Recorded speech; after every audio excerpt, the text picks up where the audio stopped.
Good morning, everyone. In today's session of the thermodynamics, we will discuss about another physical quantity that is the Gibbs free energy. हमने पहले पढ़ा था thermodynamic square के द्वारा भी देखा था कि जो हमारी डिफरेंट एनर्जी से रिलेटेड फिजिकल क्वांटिटी है वो कौन सी थी। आपने थर्मोडायनामिक स्क्वायर में देखा था ना, क्या था बोलो। देखो, आपने थर्मोडायनामिक स्क्वायर जब ऐसे ड्रा किया तो उसमें आपने ये देखा था कि आपके जो एनर्जी की जो डिफरेंट फॉर्म्स हैं वो एनर्जी की डिफरेंट फॉर्म्स कौन कौन सी थी। जो एनर्जी की डिफरेंट फॉर्म्स थी आपने एक ट्रिक के द्वारा समझा था। देखो, आप ऐसा लिखते थे, सत्य प्रकाश एसपी, सत्य प्रकाश वेरी टायर्ड, या सत्य प्रकाश वेरी टैलेंटेड, या सब पकवान वेरी टेस्टी। पढ़ा था ना बेटा आपने सभी ने ऐसे। तो इसके अंदर आपने एक चीज और भी लिख देखा था कि उसके बाद नेक्स्ट जो एनर्जी की डिफरेंट फॉर्म्स थी कैसे सीखी थी वो आपने। हर घर HG, I यूनिटी, यू लिखते थे हम, या हर घर I एनर्जी, या हम E लिख देते थे। तो जो एनर्जी से रिलेटेड डिफरेंट हमारी फिजिकल क्वांटिटी थी वो कौन थी आपकी। या तो H एंथैल्पी, जिसके बारे में हम पढ़ चुके हैं। सेकंड इंटरनल एनर्जी, जिसके बारे में हम पढ़ चुके हैं, जिसको U या E से रिप्रेजेंट करते हैं, that is the internal energy. First law of thermodynamics जब हमने पढ़ा तो इसका रोल हमने देखा। फिर एंथैल्पी के बारे में, H के बारे में पढ़ा।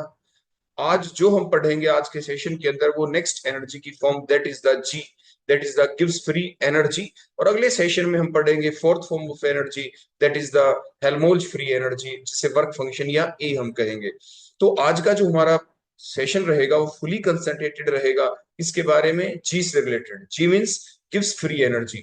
और फिर हम ये देखेंगे जो गिब्स फ्री एनर्जी है इसके अंदर वेरिएशन आएगी, कब आएगी, जब इसके ऊपर प्रेशर, टेम्परेचर, वॉल्यूम का इफेक्ट होगा तो उसमें किस तरह से चेंज आएगी गिब्स फ्री एनर्जी के अंदर। तो means we will discuss in today's session of the thermodynamics about the Gibbs free energy, followed by the variation in the G with the change of pressure, temperature or the volume, or finally the last topic, that is about the criteria of the spontaneity in terms of the gives free energy। Gives free energy की form में spontaneity का criteria क्या रहेगा वो देखेंगे। लेकिन अभी तक हमने स्पॉन्टेनिटी को जो एक्सप्लेन पहले भी किया है, साथ के साथ उसको भी हम कंपेयर करेंगे यहाँ पे कि गिव्स फ्री एनर्जी की फॉर्म में तो स्पॉन्टेनिटी का क्राइटेरिया देखेंगे ही, प्लस साथ के साथ ये भी देखेंगे कि आपकी एंट्रोपी, प्रेशर, टेम्परेचर, वॉल्यूम की फॉर्म में भी स्पॉन्टेनिटी का क्राइटेरिया क्या होता है।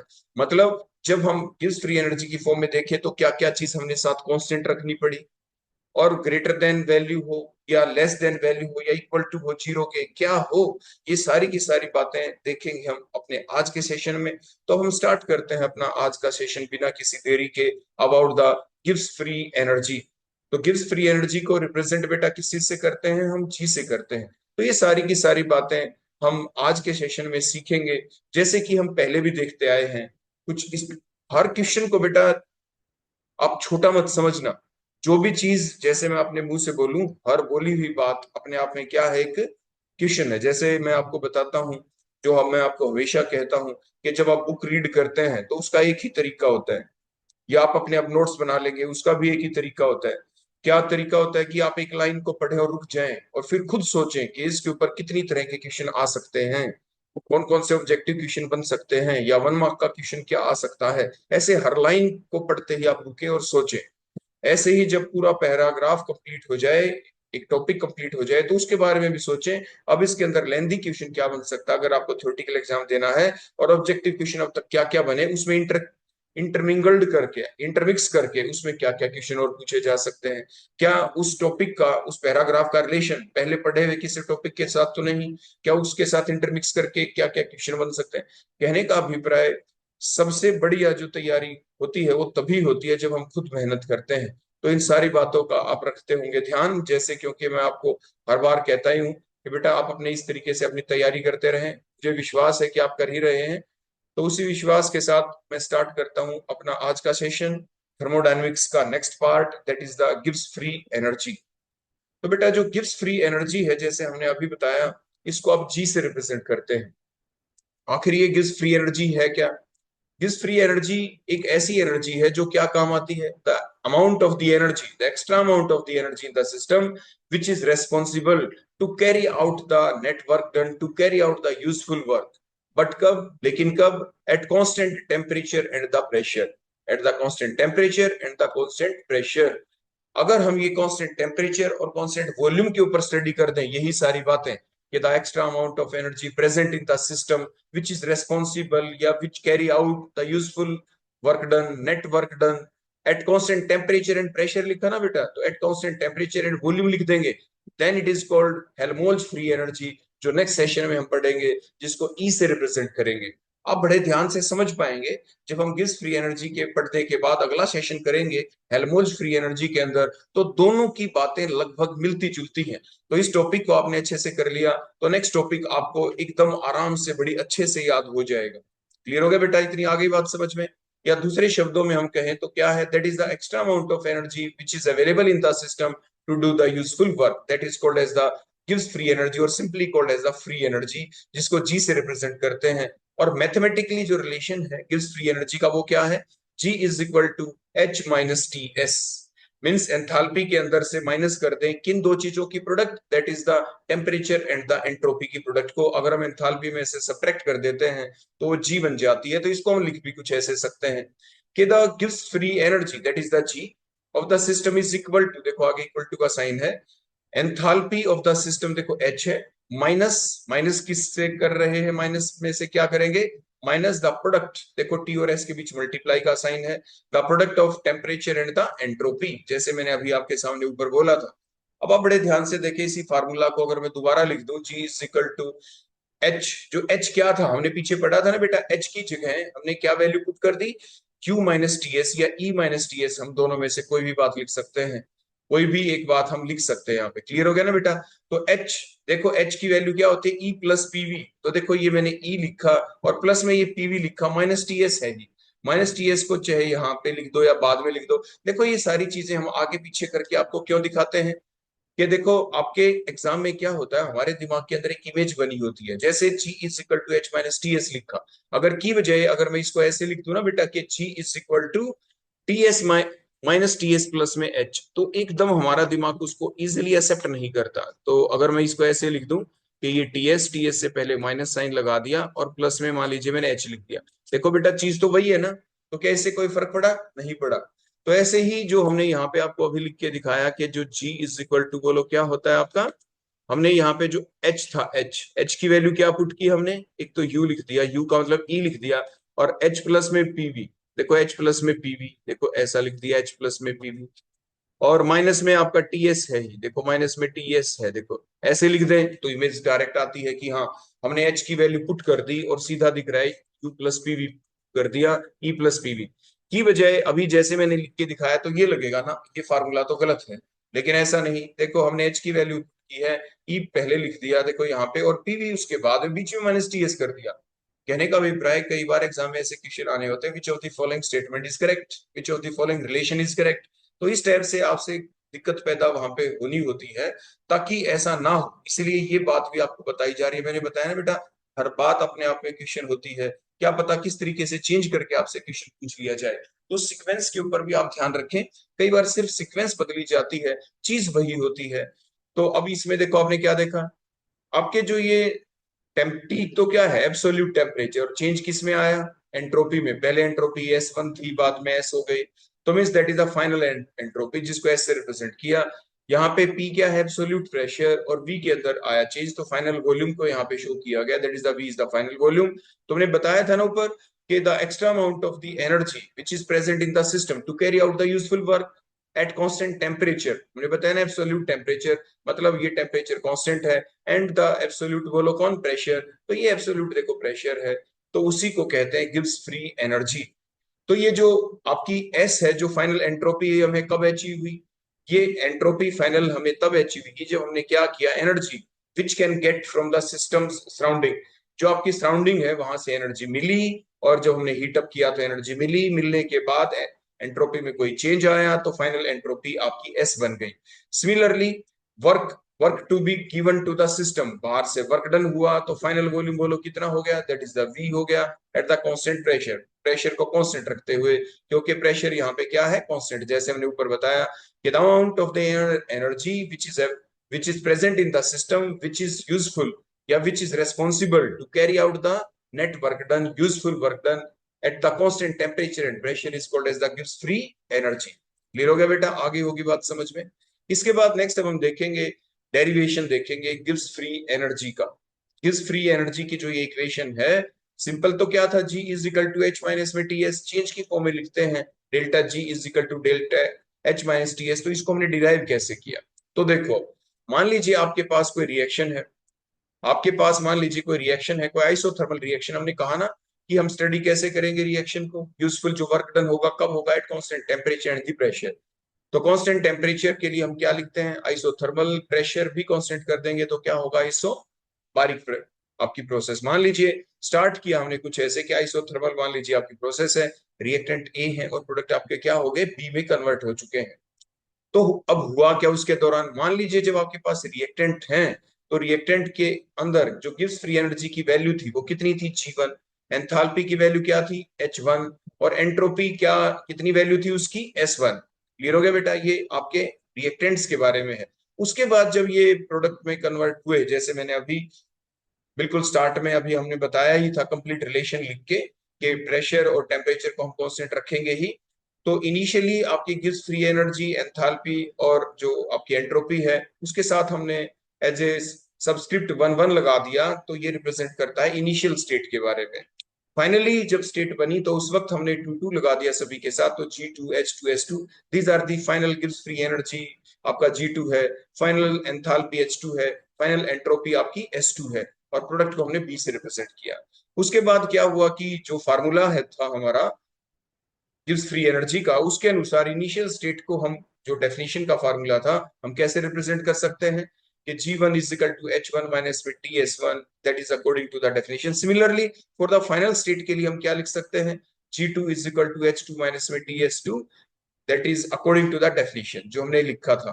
अगर हम जो सेकंड इक्वेशन है उसके अंदर से फर्स्ट इक्वेशन को सब्ट्रैक्ट कर दें तो क्या होगा, देखो G2 minus G1 कर दें, हो गया ना। लेफ्ट हैंड साइड आपस में सब्ट्रैक्ट होंगी, राइट हैंड साइड आपस में सब्ट्रैक्ट होंगी, तो लेफ्ट हैंड साइड में क्या है बोलो आपके G2 माइनस G1। ऐसे ही राइट हैंड साइड में क्या है, ये जो आपका था H2 माइनस में TS2, H2 माइनस में बोलो क्या था आपका TS2। तो जब हमने इसको सब्ट्रैक्ट किया तो बेटा देखो आ गया ना स्टेप से कि G2 माइनस में देखो G1 इज इक्वल टू, देखो हमारे पास ये था कि H2 माइनस में बोलो क्या था बेटा यहाँ पे TS2। ठीक हो गया, इसमें से क्या माइनस किया, देखो हमने माइनस, देखो माइनस का साइन हमने माइनस किया इसके अंदर से H1, और माइनस में देखो ऐसे TS1। क्लियर हो गया बेटा, हमने ये ऐसे सब्ट्रैक्ट किया।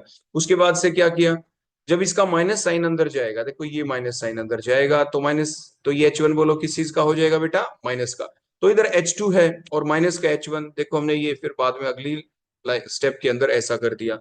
उसके बाद नेक्स्ट क्या आ जाएगा, देखो माइनस का ही TS2 है और माइनस माइनस प्लस हो जाएगा, TS1 तो प्लस का हो जाएगा, किस चीज का हो जाएगा बेटा, प्लस का। तो हम कैसे लिखें इसको, हमने माइनस साइन को आपके बाहर अगर निकाल लें, देखो इस स्टेप से, देखो मैं लिख के दिखाता हूं आपको कि G2 minus G1 is equal to, बोलो हमने क्या किया था बेटा, H2 माइनस में H1। देखो इस H1 को हम इधर ले गए थे। उसके बाद बच क्या गया, देखो अगर हम इकट्ठा लिख दें इसको पहले, ये माइनस का तो बेटा जो बच गया ये TS2 है, देखो माइनस का है ना, और ये माइनस माइनस प्लस होके प्लस का बेटा क्या है यहाँ पे TS1 है, देखो इस टाइप से। क्लियर हो गया ना बेटा।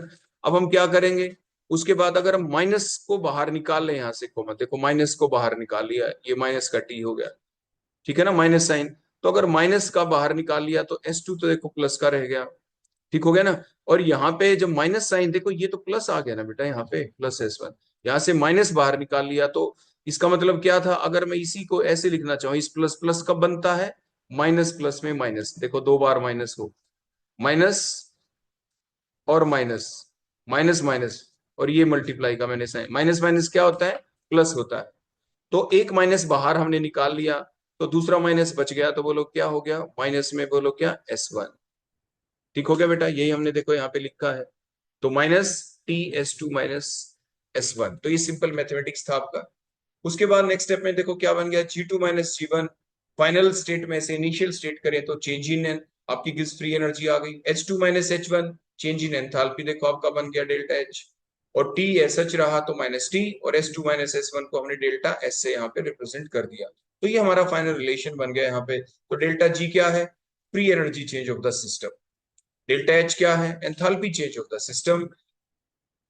डेल्टा एस क्या है? That is the entropy change of the system. तो इस टाइप से हमने ये डिराइव कर दिया, और ये इक्वेशन आपकी कहलाई delta G is equal to delta H minus T.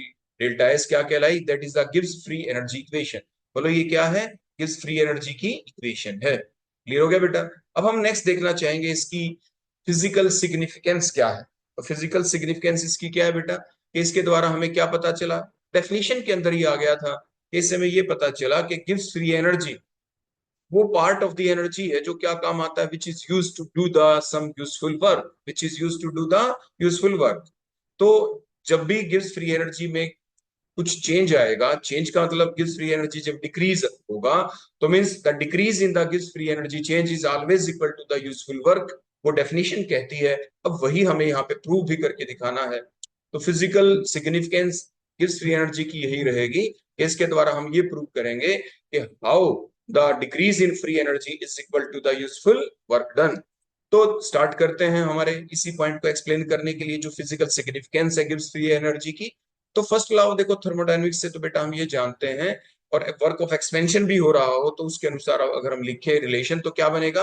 Delta E is equal to Q plus W. और मान लीजिए वर्क ऑफ एक्सपेंशन होता हो, मतलब वर्क डन इसके द्वारा हो, बोलो work done by the system. Work done जो भी काम किया सिस्टम ने किया, यूजफुल वर्क किया सिस्टम ने किया, एक्सपेंशन हुआ तो सिस्टम ने किया। तो जो भी कुछ किया तो उस वक्त हम डब्ल्यू के साथ कैसा साइन यूज करते हैं? साइन कन्वेंशन में बेटा यहाँ पे हम इस डब्ल्यू के साथ लगा देंगे यहाँ पे माइनस साइन। कैसा लगा देंगे बेटा? माइनस का साइन हम यूज करेंगे। तो देखो ये हमारा रिलेशन बन गया, delta E is equal to Q minus, minus का साइन लगाया। और वर्क के दो पार्ट होंगे, कुछ यूजफुल वर्क होगा, कुछ एक्सपेंशन का वर्क होगा। यानी जो एक्सपेंशन हुआ तो उसे कुछ हुआ नहीं ना। यूजफुल वर्क का मतलब होता है, जैसे हमने रिएक्शन लिखी थी कि reactant get converted into product. देखो रिएक्टेंट आपस में टकराए गए, वॉल ऑफ द कंटेनर के साथ टकरा रहे हैं, तो कोई प्रोडक्ट तो बना नहीं ना। लेकिन जब आपके रिएक्टेंट आपस में टकराते हैं कोलिजन थ्योरी के अनुसार, और फिर इतने इफेक्टिवली टकराते हैं कि उसके बाद वो प्रोडक्ट में कन्वर्ट हो जाते हैं, that is the useful work. कुछ प्रोडक्ट बना। क्लियर हो गई ना बेटा बात समझ में? और जब वो कंटेनर के साथ टकराते हैं इधर उधर, तो उससे कोई प्रोडक्ट तो बना नहीं, तो वो कोई यूजफुल वर्क है नहीं। तो मैंने आपको यही बताया कि मान लीजिए बेटा आपके पास देखो ये कंटेनर है यहाँ पे, और ये कंटेनर के अंदर देखो ये मैंने पिस्टन लगा दिया। रिएक्टेंट पार्टिकल्स हैं, रिएक्टेंट पार्टिकल जब ये आपस में एक दूसरे से कोलाइड करेंगे कुछ रिएक्टेंट पार्टिकल, तो ये जो रिएक्टेंट हैं बोलो किस में कन्वर्ट हो जाएंगे? प्रोडक्ट में। लेकिन कुछ, ये तो यूजफुल वर्क हो गया, लेकिन कुछ पार्टिकल इधर उधर वॉल ऑफ द कंटेनर के साथ भी देखो ऐसे टकरा रहे हैं। और जब कंटेनर के साथ टकराएंगे तो क्या होगा बोलो? वर्क ऑफ एक्सपेंशन होगा, है ना। टकराएंगे, प्रेशर क्रिएट करेंगे। मान लीजिए कांस्टेंट वॉल्यूम रख दे, मान लीजिए कांस्टेंट वॉल्यूम कर दें, तो क्या होगा? प्रेशर तो अब प्रेशर तो क्रिएट कर रहे हैं ना, या कांस्टेंट प्रेशर रख रहे हैं तो वॉल्यूम तो इंक्रीज होगा ना। अगर अंदर से टकराएंगे work done by the system होगा यहाँ पे। क्लियर हो गया ना? तो वो यूजफुल वर्क हुआ नहीं क्योंकि उससे प्रोडक्ट बने नहीं। तो कहने का अभिप्राय है जो पार्टिकल्स के अंदर जो एनर्जी होती है तो उसके द्वारा आपस में टकरा के प्रोडक्ट बना दे, यूजफुल वर्क है। आपस में टकराने की बजाय कुछ, देखो 100% तो एफिशिएंसी होती नहीं ना कि सारे ही आपस में टकराएंगे, कुछ एनर्जी वेस्ट होनी ही होती है। तो जब वो आपस में टकराएं, एक्सपेंशन करवा देते हैं, कोई और वेस्ट हो जाए, हीट की फॉर्म में हो जाए, एवरीथिंग जो भी कुछ हो रहा है, अगर एक्सपेंशन करवा रहे हैं तभी उसको बोलते हैं वर्क ऑफ एक्सपेंशन। आपस में टकरा के प्रोडक्ट में बोले तो उसको बोलते हैं वर्क ऑफ यूजफुल वर्क। क्या कहते हैं उसे? Useful, W useful means useful work. Clear हो गया ना बेटा यहाँ तक? अब उसके बाद देखो हमने क्या किया, delta E is equal to Q, minus को अंदर ले गए तो माइनस डब्ल्यू एक्सपेंशन, और डब्ल्यू क्या होता है? प्रेशर वॉल्यूम वर्क कहते हैं जिसे। तो माइनस पी डेल्टा वी हमने यहाँ पे वैल्यू जस्ट पुट कर दी, प्लस में डब्ल्यू, माइनस में डब्ल्यू यूजफुल, क्योंकि माइनस साइन हमने अंदर कर दिया। उसके बाद देखो नेक्स्ट हम क्या करेंगे यहाँ पे, हमने सिंपल एक ही काम किया कि जो minus P DV P delta V था उसको ले गए हम अपने लेफ्ट हैंड साइड में, तो माइनस था तो उधर जाके देखो प्लस हो गया यहाँ पे। तो डेल्टा ई प्लस में P delta V is equal to Q S H रहा, और माइनस डब्ल्यू यूजफुल यहाँ पे रह गया। ठीक हो गया बेटा? अब यहां से आपके दिमाग में क्या बात है आ रही है, कौन किसकी इक्वल होता है? देखो अब कुछ वैल्यू हमें यहाँ पे पुट करनी है। क्या क्या वैल्यू पुट करनी है? हमें वैल्यू ये पुट करनी है क्योंकि हमें डेल्टा जी भी चाहिए। डेल्टा जी का फार्मूला तो हमने देख लिया था। तो डेल्टा जी का बेटा जो आपका फार्मूला था ना, बोलो उसके अंदर क्या था उस रिलेशन में? वो ये था बेटा, देखो delta G is equal to delta H minus में टी डेल्टा एस। ठीक हो गया बेटा। और जो हमने स्टार्ट किया था अभी फर्स्ट लॉ ऑफ थर्मोडायनेमिक्स से, उसके अंदर धीरे धीरे हमें कहां तक पहुंचना है, हमें इस फार्मूला के अंदर कहीं ना कहीं डेल्टा एच भी लेके आना है, कहीं आपके डेल्टा जी भी लेके आना है, टी डेल्टा एस भी लेके आना है। वो कैसे आए देखो, आपको यहाँ पे दिख रहा है ना बेटा, डेल्टा ई प्लस में पी डेल्टा वी, ये तो डेल्टा एच वाला पोर्शन तो आ गया। अब क्यू की जगह ऐसी वैल्यू पुट करें जो एंट्रोपी चेंज से आपने सीखी थी। बोलो क्या सीख रखा था एंट्रोपी चेंज से आपने? देखो सीखा था ना कि delta S is equal to Q by T. तो यानी ये जो क्यू यहाँ पे दिख रहा है इसकी जगह टी डेल्टा एस पुट हो सकता है। क्या पुट हो सकता है बेटा? T delta S. समझ गए मेरी बात कुछ? मतलब ये डेल्टा एच यहाँ पे कहाँ पे है? ये तो आ चुका है, देखो डेल्टा ई प्लस में पी डेल्टा वी। और ये टी डेल्टा एस कहाँ से आया? ये देखो ये आएगा यहाँ से, delta S is equal to Q by T से, क्योंकि क्यू किसके इक्वल होता है? क्यू आपका इक्वल हो जाएगा यहाँ पे देखो टी डेल्टा एस के, और क्यू भी आपको यहाँ पे इस रिलेशन में देखो यहाँ पे दिख गया। क्लियर हो गया ना बेटा? तो अब यही काम हम करने वाले हैं। तो देखो डेल्टा एस किसके इक्वल होता है? डेल्टा एस होता है क्यू बाई टी के, तो क्यू किसके इक्वल होगा? टी डेल्टा एस के, जो हम यहाँ पे पुट कर देंगे। देखो हमने क्यू की वैल्यू पहले पुट कर दी, ठीक हो गया। अब उसके बाद हम ये भी जानते हैं कि डेल्टा एच किसके इक्वल होता है? Delta E plus P delta V. तो delta E plus P delta V की जगह हम क्या पुट कर देंगे? हम डेल्टा एच। तो देखो इस यहाँ पे हमने इस पोर्शन की जगह बोलो क्या पुट कर दिया? अब यहाँ पे delta E plus P delta V की जगह डेल्टा एच हमने पुट कर दिया, रिमेनिंग फैक्टर आपके एस एच रहे। क्लियर हो गया ना बेटा? उसके बाद जो टी डेल्टा एस है, देखो रिलेशन क्या था डेल्टा जी का? डेल्टा एच माइनस में T delta S. Delta H तो वो रहा, माइनस में टी डेल्टा एस चाहिए, तो टी डेल्टा एस को दूसरी साइड में ले जाएं आप। तो देखो हुआ क्या, डेल्टा एच माइनस में टी डेल्टा एस उधर ले गए, इधर सिर्फ बच गया माइनस में डब्ल्यू यूजफुल। अब जो delta H minus T delta S की जगह देखो जो हमने ऊपर लिखा था, अब क्या पुट कर सकते हैं वहां पे? हम ये डेल्टा जी पुट कर सकते हैं। तो अब हम डेल्टा एच माइनस में टी डेल्टा एस की जगह क्या वैल्यू पुट कर देंगे यहाँ पे? Delta G minus is equal to minus W useful. Minus sign को दूसरी साइड अगर आप ले जाएं तो क्या बन जाएगा? Minus delta G is equal to W useful. देखो इधर ये प्लस का साइन रह जाएगा, देखो ये प्लस कर देंगे यहाँ पे क्योंकि माइनस दूसरी साइड में आपका चला गया। तो अब स्टेटमेंट क्या बन गई? वही बन गई ना जो डेफिनेशन वाली बात थी। यहाँ पे बोलो क्या लिख देंगे? द डिक्रीज, क्योंकि माइनस साइन आ गया, the decrease in the free energy change, the decrease in the free energy change is equal to the useful work, is always equal to the useful work. Clear हो गया ना बेटा? तो ये इसकी फिजिकल सिग्निफिकेंस बिल्कुल इसी टाइप से मैंने बताया। अगले सेशन में जब हम हेल्महोल्ट्ज फ्री एनर्जी के बारे में चलेंगे तो बिल्कुल इसी टाइप से आप देखेंगे कि हम यही बातें प्रूव करने वाले हैं। वहां पे भी सेम पैटर्न रहेगा बेटा बिल्कुल। तो the decrease in free energy change is always equal to the useful work. तो यूजफुल वर्क हुआ मीन्स रिएक्शन आगे चली, मतलब स्पॉन्टेनियस है आपकी। तो वो चीज भी हमने यहाँ पे लिख दी है कि the decrease in free energy is the cause of the spontaneity of the process, वो यहाँ से प्रूव हुआ है क्योंकि यूजफुल वर्क हुआ है डिक्रीज इन फ्री एनर्जी होने से। तो फ्री एनर्जी डिक्रीज होगी तभी हम कहेंगे कि आपकी प्रोसेस स्पॉन्टेनियस है। इसके बाद अब हम देखना चाहेंगे कि गिव्स फ्री एनर्जी के अंदर क्या आएगा चेंज अगर हम टेम्परेचर प्रेशर वॉल्यूम के अंदर चेंज ला दें तो देखो ये फार्मूला तो देखो हमने पढ़ा ही कि गिव्स फ्री एनर्जी चेंज का फार्मूला, गिव्स फ्री एनर्जी का फार्मूला क्या था? यहाँ पे हम सिंपल गिव्स फ्री एनर्जी लिखेंगे बेटा, चेंज हटा देना।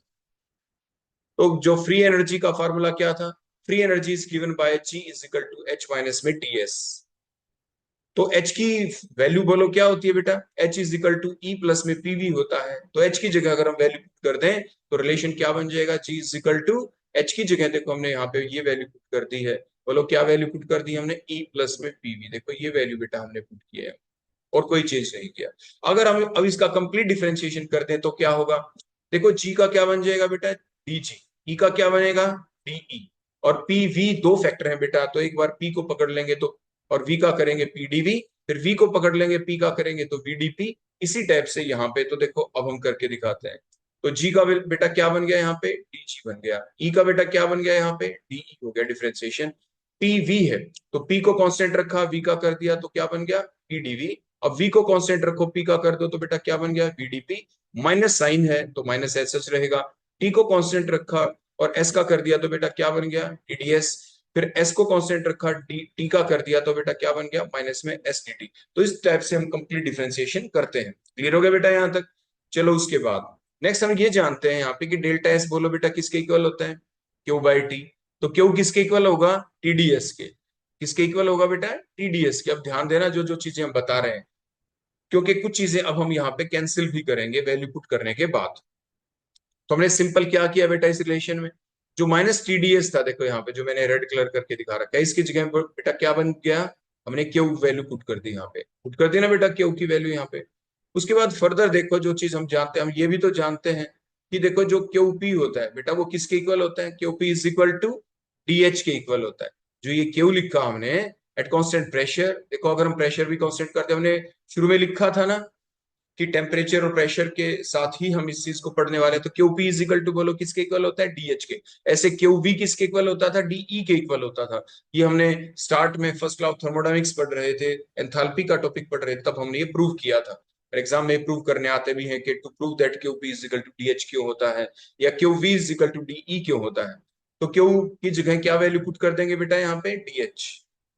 क्या पुट करेंगे बेटा वैल्यू यहाँ पे, डीएच। और डीएच किसके इक्वल होता है, डीई प्लस पीडीवी के इक्वल होता है। तो ये दोनों वैल्यू पुट करेंगे, क्योंकि जगह डीएच आ जाएगा, देखो यहाँ पे डीएच आ गया, मान लीजिए कि स्टेप में दोनों बता रहे हैं। और डीएच की जगह DE plus PDV, overall Q की जगह हम क्या पुट करने वाले हैं, डीई प्लस पीडीवी। तो देखो हमने पुट किया, ये माइनस साइन ऐसा रहा, और क्यू की जगह हमने क्या लिख दिया, डीई प्लस पीडीवी। अब बेटा यहाँ से आपको क्या दिख रहा है बताओ, देखो ये माइनस साइन जब अंदर जाएगा, माइनस साइन अंदर जाएगा, तो इधर डीई देखो ये प्लस का है और इधर ये माइनस का हो जाएगा, तो ये डीई से डी क्या हो जाएगा, कैंसिल। यहाँ पे पीडीवी देखो ये प्लस का दिख रहा है, माइनस साइन अंदर गया तो पीडीवी माइनस का हो जाएगा, तो ये से ये कैंसिल हो गया। अब बच क्या गया बेटा, सिर्फ वीडीपी और माइनस में एसडीटी। तो ये डीजी का रिलेशन आ गया, तो डीजी इज इक्वल टू क्या हो गया, वीडीपी माइनस में वीडीपी माइनस में एसडीटी। क्लियर हो गया बेटा यहाँ तक। अब इसमें जो हम कॉमन सा काम करने वाले हैं, तो देखो वो क्या होगा, ये तो इक्वेशन नंबर 1 बन गई। अगर हम अब टेम्परेचर कांस्टेंट कर दें बेटा इक्वेशन 1 में, तो टेम्परेचर कांस्टेंट का मतलब क्या होता है, देखो ये जो dt यहाँ पे दिख रहा है, इसकी वैल्यू क्या हो गई, इनिशियल टेम्परेचर भी वही, फाइनल टेम्परेचर भी वही, dt T2 माइनस T1 होता है। तो T2 minus T1 is equal to 0 हो जाएगा, क्योंकि टेम्परेचर तो सेम रखा हमने। तो ये एस डी टी फैक्टर क्या हो जाएगा, 0। तो सिर्फ यही बच जाएगा, dg is equal to VDP. क्या बच जाएगा बेटा, dg is equal to VDP, ये सिर्फ बच जाएगा अगर हम टेम्परेचर को कांस्टेंट कर दें। तो बेटा क्या बचा आपका, ये बचा कि dt at constant temperature is equal to, बेटा क्या बच गया, ये बच गया आपका वीडीपी एट कांस्टेंट बोलो क्या, टेम्परेचर। क्लियर हो गया ना बेटा, क्योंकि माइनस में बेटा ये तो क्या आ गया आपका, 0 आगे, तो 0 आ जाएगा। तो देखो यही चीज हमने यहाँ पे लिखी है कि DG at constant temperature is equal to VDP at constant temperature, minus में 0, तो 0 लिखने की आवश्यकता है नहीं। अब उसके बाद हम क्या करेंगे, ये इक्वेशन नंबर 2 बन गई। अब इसके अंदर हम ये जानते हैं कि यहाँ पे जो v है यहाँ पे, या इसको दूसरे तरीके से रीअरेंज करके हम ऐसा लिख सकते हैं, डीपी को इधर आपके जो मल्टीप्लाई में है बी डीपी, डीपी को नीचे ले आए लेफ्ट हैंड साइड में, तो क्या बन गया, डीजी बाय डीपी। देखो DG by DP at constant temperature, उधर सिर्फ वी रह गया। इसको भी फर्दर हम देखो यूटिलाइज करके दिखाएंगे आपको। अब आगे हम क्या करते हैं, यहाँ पे जो वी है, आइडियल गैस इक्वेशन पढ़ा था आपने, क्या था, पी विजिकल टू एनआरटी। तो वी किसके इक्वल होगा, तो वी आपके इक्वल होगा, देखो पी को अगर ऊपर होता तो पी विजिकल टू एनआरटी होता ना, तो v किसके इक्वल हो गया, एनआरटी बाय पी। एन की वैल्यू 1 पुट कर दे, 1 मोल, तो आरटी बाय पी। तो ये वैल्यू v की जगह पुट कर दे यहाँ पे। तो देखो DG at constant temperature is equal to, सिर्फ v की वैल्यू ही पुट की हमने, v की जगह बोलो क्या पुट कर दिया, देखो ये RT by P DP. Clear हो गया बेटा। और उसके बाद देखो ये आरटी तो ठीक है, यहाँ पे 1 बाय पी डीपी क्या होता है बेटा, एल एन पी होता है ना बेटा। तो अब हम इंटीग्रेट करेंगे with specific limit at constant temperature, तो क्या होगा देखो, ये DG at constant temperature is equal to R T, देखो आपका आर भी कांस्टेंट, टी भी कांस्टेंट। तो ये जो था 1 बाय पी डीपी मैंने बताया, उसको उसकी जगह क्या लिख सकते हैं, एल एन पी लिख दिया ना बेटा। और ये कंडीशन लगा दी, लिमिट्स लगा दी P1 से P2 तक। तो जो ये यहाँ पे जब लिमिट लगाई डीजी की, टेम्परेचर आपका T1 था तो डीजी 1 है, टेम्परेचर बढ़ गया आपका, चेंज हो गया, तो आपका T2 है। हम बढ़ने की बात नहीं करें, क्या पता घट भी जाए, कहने का मतलब इनिशियल और फाइनल टेम्परेचर है। तो फाइनल माइनस इनिशियल करेंगे, तो डीजी 2 माइनस डीजी 1 की जगह डेल्टा जी लिख देंगे, देखो हमने लिख दिया ना बेटा यहाँ पे डेल्टा जी। इसी टाइप से आर टी एस एच रहा, नंबर ऑफ मोल्स को एन ही मान लो, तो हम यहाँ पे ऐसे पुट करेंगे। अगर एन नंबर ऑफ मोल्स भी ले लें तो साथ एन पुट कर देंगे हम, जैसे ऊपर भी आप एन लिख सकते थे यहाँ पे। अगर मान लीजिए लास्ट स्टेप में हमने शो कर दिया, तो लिमिट लगाए एल एन पी है, तो फाइनल स्टेट क्या होगा, P2। तो एल एन P2 माइनस में एल एन P1 क्या बन जाएगा बेटा इसका, जब हमने कंडीशन लगाई, तो आप देखो इसको ऐसे लिख सकते हैं बेटा, यहाँ पे देखो और करके इसके बाद आगे जब कंडीशन लगाते हैं तो बेटा आपका क्या बन गया, देखो आपका ये बना कि DC2 माइनस में DC1 है ना बेटा, ऐसे इजिकल टू बेटा क्या बन गया आपका RT, तो देखो एच सच है ही, और ब्रैकेट में क्या बन गया LNP2 माइनस में LNP1, ठीक हो गया ना बेटा ऐसे। और ये लोगरिथम का फार्मूला होता है, DC2 माइनस DC1 की जगह तो हमने क्या पुट कर दिया, ये टेम्परेचर कांस्टेंट, तो ब्रैकेट में बाहर बेटा हमने क्या कर दिया, यहाँ पे इसके बाहर ऐसे ब्रैकेट लगा के T लिख देते हैं, तो टेम्परेचर कांस्टेंट, ऐसे यहाँ T लिख दिया तो टेम्परेचर कांस्टेंट, ठीक हो गया ना बेटा। तो अब देखो DC2 माइनस DC1, तो डेल्टा G लिख दिया कांस्टेंट टेम्परेचर, RT एस सच रहा, और जब माइनस का साइन आ जाए और इकट्ठा लिखना हो, दोनों का लॉग ही है, तो P2 माइनस का साइन हो तो डिवाइड में आ जाता है, प्लस का साइन हो तो मल्टीप्लाई में आ जाता है। अगर मान लीजिए यहाँ पे बेटा प्लस का होता तो लिखते इकट्ठा लिखते, तो LNP2 मल्टीप्लाइड बाय P1, और माइनस है तो क्या लिखेंगे लोग, P2 बाय P1, ऐसा ही हमने यहाँ पे लिखा। अब क्योंकि टेम्परेचर बेटा कांस्टेंट है तो बॉयल्स लॉ अगर आप लगा दें तो बॉयल्स लॉ बेटा क्या होता है, बताओ शहबाज, बॉयल्स लॉ क्या होता है। बॉयल्स लॉ होता है आपका कि ये जो आपने पढ़ा है कि P1 V1 is equal to बेटा क्या होता है आपका P2 V2, यही पढ़ा है ना बेटा आपने, और टेम्परेचर कांस्टेंट होना चाहिए तब ये बॉयल्स लॉ चलता है। तो जो भी आपका आया ये P2 बाय P1, देखो रिलेशन आया, इसकी जगह हम क्या लिख सकते हैं बोलो, अगर ये जो P2 देखो यहाँ पे दिख रहा है, इस P2 के डिवाइडेड में तो देखो P1 ले जाते हैं हम, देखो इधर है ना, ये इधर ले आए बेटा नीचे, है ना, तो फिर क्या बच जाएगा, इस V2 को देखो इधर ले आए तो क्या बन जाएगा, V1 बाय V2 क्लियर हो गया बेटा। तो हम ये P2 बाय P1 की जगह बेटा क्या वैल्यू पुट कर सकते हैं, that is the V1 bye V2। आगे ना बात समझ में, हमने ऐसा क्यों लिखा, क्योंकि टेम्परेचर कांस्टेंट है, ऊपर आप देखिए जब हमने इंटीग्रेशन किया इसका तो टेम्परेचर बेटा क्या था यहाँ पे, eight constant temperature with the given limits, ठीक हो गया ना। तो ये P1 से P2 हुआ, टेम्परेचर कांस्टेंट रखा, ये DG है तो DG को आप सिंपल डेल्टा G भी लिख सकते हैं। अगर टेम्परेचर बदलते तो हम ऐसा करते कि DC2 माइनस में DC1 ऐसे करके, ठीक हो गया ना। तो गिव्स फ्री एनर्जी के अंदर तो चेंज आ ही रहा है, लेकिन एट कांस्टेंट टेम्परेचर आ रहा है। तो यहाँ पे जो हमने ये लिखा है, देखो यहाँ पे ये T1 से T2 तक, T1 से लेके बेटा क्या तक, T2 तक, तो टेम्परेचर कांस्टेंट कर दिया। तो ये जो टेम्परेचर की जो रेंज है ये हमें लिखने की आवश्यकता नहीं कि टेम्परेचर में कोई चेंज आया, नहीं लिखेंगे ना बेटा, क्योंकि टेम्परेचर तो बेटा हमने क्या रखा है यहाँ पे कांस्टेंट। तो ये DG की जगह हमने डेल्टा G लिख दिया यहाँ पे, और टेम्परेचर क्या आ गया कांस्टेंट। तो यहाँ पे आपका सिंपल, जो क्योंकि टेम्परेचर हम कांस्टेंट कर रहे हैं, तो ये अगर इसमें चेंज लाएंगे किसके बेसिस पे लाएंगे, अदर फैक्टर्स की वजह से हम ऐसा जरूर लिख सकते हैं। तो क्योंकि टेम्परेचर तो बेटा क्या रहेगा यहाँ पे कांस्टेंट, तो ये T1 से T2 नहीं करेंगे बस हम यहाँ पे, क्योंकि टेम्परेचर कांस्टेंट है, ठीक है बेटा। तो अब हमारा ये सेकंड रिलेशन भी आ गया, और दोनों फार्मूले अब हमें याद रखने होंगे। तो ऐसे ही बेटा जो हमारा ये फार्मूला था, देखो ये DG is equal to VDP minus में देखो जो SDT था, देखो ये जो रिलेशन था, देखो ये जो इक्वेशन नंबर, देखो ये 1 थी हमारी। अगर अभी तक तो हमने लगाया था अगर टेम्परेचर कांस्टेंट कर दे, अगर अब हम टेम्परेचर की वजह जो VDP है अगर हम यहाँ पे प्रेशर कांस्टेंट कर दे तो क्या होगा, तो जो डीजी है, देखो ये जो डीजी है बोलो ये किसके इक्वल हो जाएगा, ये जो डीजी है ये किसके इक्वल हो जाएगा, अगर हम टेम्परेचर कांस्टेंट किया था ना बेटा, आपकी बार प्रेशर कांस्टेंट कर दे तो DG at constant pressure is equal to, बोलो क्या आ जाएगा, ये VDP फैक्टर तो देखो आपका प्रेशर कांस्टेंट करेंगे तो जीरो हो जाएगा ना, तो is equal to minus SDT आ जाएगा, बोलो क्या आ जाएगा माइनस में SDT एट कांस्टेंट, बोलो क्या, प्रेशर। आगे ना बेटा बात समझ में, क्योंकि VDP वाला फैक्टर जीरो, तो देखो आपने यही लिख दिया DG at constant pressure is equal to minus SDT at constant pressure. अब सिंपल हम क्या करेंगे, माइनस एस किसके इक्वल हो जाएगा, dt को नीचे ले जाएं तो dz by dt at constant pressure is equal to minus S. और ये रिलेशन, ये जो इतनी सी बात हमने बताई, आप आगे देख पाएंगे कि इसको हम यूज कहाँ करेंगे, इसको हम यूज करेंगे बेटा आगे, कि जो डेल्टा जो g है divided by delta t dz by dt at constant pressure is equal to minus S होता है, इसको हम यूज करेंगे और एक नया रिलेशन डिराइव करेंगे आगे जाके अगले सेशंस में। वो आज हम डिस्कस खैर नहीं करेंगे, लेकिन ये आगे हम यूज करेंगे, मैंने इसलिए आपको ये पहले से बता दिया। एग्जाम में ये भी आ सकता है, टू प्रूव दैट कि DG by dt at constant pressure is equal to minus S होता है, ऐसे पूछ ले, या टू प्रूव दैट, देखो जो हमने पहले लिखा डीजी बाय dp, देखो जो हमने ये पहले लिखा था इधर, ये डीजी बाय dp, देखो ये था ना बेटा ये रिलेशन, देखो DG by dp at constant, DG by dp at constant temperature is equal to, बोलो क्या था v, ये प्रूव करवा दें, ये प्रूव करें तो आपको यहीं तक प्रूव करें। अगर ये आ जाए कि ये प्रूव करें कि DG by dt at constant pressure, बोलो किसके इक्वल होता है, माइनस एस के इक्वल होता है, ये प्रूव करें तो ये प्रूव करवाना एग्जाम में आ सकता है। क्लियर हो गया ना बेटा, किसी भी स्टेप तक आ सकता है, ये सिंपली देखो जो हमारे डिफरेंशियल फॉर्म थी, प्रूव करें DC is equal to VDP minus S D होता है, ये प्रूव करें।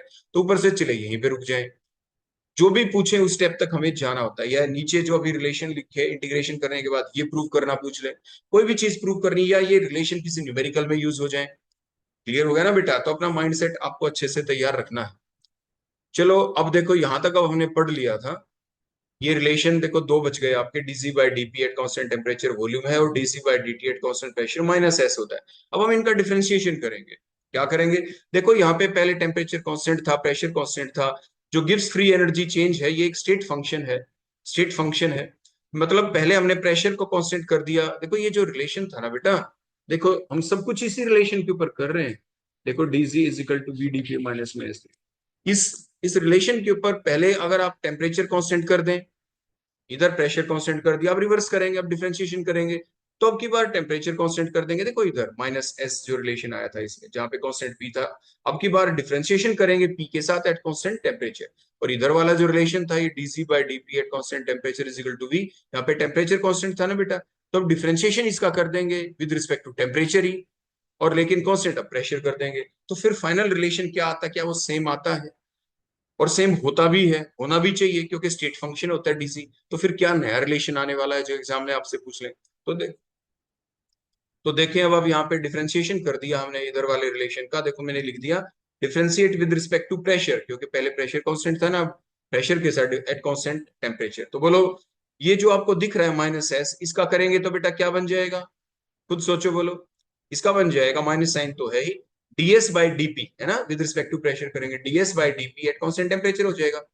यहाँ पे प्रेशर के साथ मतलब डी बाई डीपी, तो डी अंदर जाएगा तो क्या बन जाएगा? D square G divided by DP, अंदर गया तो डी टी डीपी है ना एट कांस्टेंट प्रेशर। तो देखो हमने लिखा, तो इसका तो बोलो क्या बन गया जो एस था यहाँ पे, माइनस में D S by DP at constant temperature is equal to, D अंदर गया तो डी स्क्वेयर करली स्क्वेयर जी या डी स्क्वेयर जी, और आपका विद रिस्पेक्ट टू प्रेशर था तो डीपी भी अंदर गया, डी बाई डीपी किया ना बेटा, तो डीपी अंदर गया तो क्या बन गया? डीटी पहले से था तो DT DP at constant temperature. तो ये आपका एक इक्वेशन बन गई, इक्वेशन नंबर 3। अब सेकंड वाले का डिफरेंशिएशन करते हैं। देखो नाउ डिफरेंशिएट दैट इक्वेशन, देखो ये जो फार्मूला था DG by DP at constant temperature is equal to V, इसका करेंगे विद रिस्पेक्ट टू टी, तो ये जो वी है इसका क्या बन जाएगा? DV by DT at constant P. तो dV by DT at constant P, या करली लिख देते हैं हम, किसके इक्वल आएगा? डी बाई डी है बेटा, यहाँ पे डी बाई डी है ना, डीजी बाई डीपी के बाद डी बाई डी। तो डी अंदर गया तो क्या बन गया? डी स्क्वेयर जी, और dt अंदर गया, dp पहले से है तो dp dt at constant pressure. ठीक हो गया ना बेटा? और ये देखो दोनों इक्वल सेम होंगे, ये लिख रखा है ना बेटा, जो डी स्क्वेयर जी कहते हैं करली स्क्वेयर जी dp dt लिख दो, करली स्क्वेयर जी dt dp आगे कर दो पीछे कर दो, स्टेट फंक्शन है, पाथ के ऊपर डिपेंड करता नहीं। तो मीन्स ये दोनों आपस में इक्वल हो गए, इक्वेशन 3 और ये इक्वेशन 4 आपस में कंपेयर करेंगे तो ये आपस में इक्वल हैं। तो इसी आधार पे हम क्या लिख सकते हैं? कंक्लूजन क्या निकलेगा कंपैरिजन के बाद, कि ये जो dv by dt at constant pressure है, ये minus ds by dp at constant temperature की इक्वल होती है। तो ये हमारा अगला रिलेशन निकल गया। तो ये रिलेशन बेटा आया कहां से? कुछ दिमाग में आई बात? आप कुछ बात आ रही है बेटा दिमाग में? आप कैसे आएगी? देखो दिमाग में बात, देखो मैं आपको बताऊं, ये दिमाग में बात बेटा आपके कुछ इस तरीके से आएगी कि आपने थर्मोडायनेमिक स्क्वायर पढ़ा था बेटा। क्या पढ़ा था थर्मोडायनेमिक स्क्वायर में? देखो ऊपर लिख के दिखाता हूँ, बोलो क्या था वो? बताओ बेटा शाबाश, जल्दी सोचो और मुझे बताओ, बताओ बेटा। वो ये था, देखो सब आपने पढ़ा था ना, सत्य प्रकाश या सब पकवान वेरी टेस्टी, सत्य Prakash very tired very talented, था या नहीं था बेटा ऐसे? बेटा पता होना चाहिए, क्रॉस वेरीफाई हमें करना चाहिए। उसके बाद क्या पढ़ा था? हर घर एच जी, आई यूनिटी या आई एनर्जी, लिखते थे ना बेटा ऐसे थर्मोडायनेमिक्स के। अब देखो क्या है, ये DV by D T at constant pressure, V से गए टी पे, देखो वी से गए टी पे, टी से गए पी के ऊपर, गए ना बेटा? वी से गए टी पे, टी पे गए पी पे, तो DV by D T at constant pressure, और वी से पी की तरफ गए। रिलेशन किसके साथ है बोलो? न्यूमरेटर के साथ है, तो मैक्सवेल रिलेशन है। अगर टेम्परेचर के साथ होता, देखो नीचे डिनोमिनेटर के साथ, तो नॉन मैक्सवेल रिलेशन होता। तो आप ये भी बता सकते हैं कि मैक्सवेल रिलेशन है या नॉन मैक्सवेल, तो ये मैक्सवेल रिलेशन है, क्योंकि वी का रिलेशन पी के साथ है तभी प्लस साइन आया है। देखो वी का पी के साथ है तो तभी आपका क्या आया है? आपका प्लस साइन लगाया, अपवर्ड एरो गया वी से पी की तरफ, अपवर्ड एरो, इसलिए प्लस साइन बन गया ना बेटा। अब वी से डी, वी से गए टी पे, टी से गए पी पे, तो बच गया देखो आपका एस, अब गए थे ये एंटी क्लॉकवाइज, देखो वी से टी, टी से पी। अब एस से चलेंगे, जो एस बच गया तो एस से चलेंगे पी के ऊपर, पी से चलेंगे टी के ऊपर। तो एस से गए पी के ऊपर, एस से गए पी के ऊपर तो डीएस बाई डीपी, देखो डीएस बाई डीपी।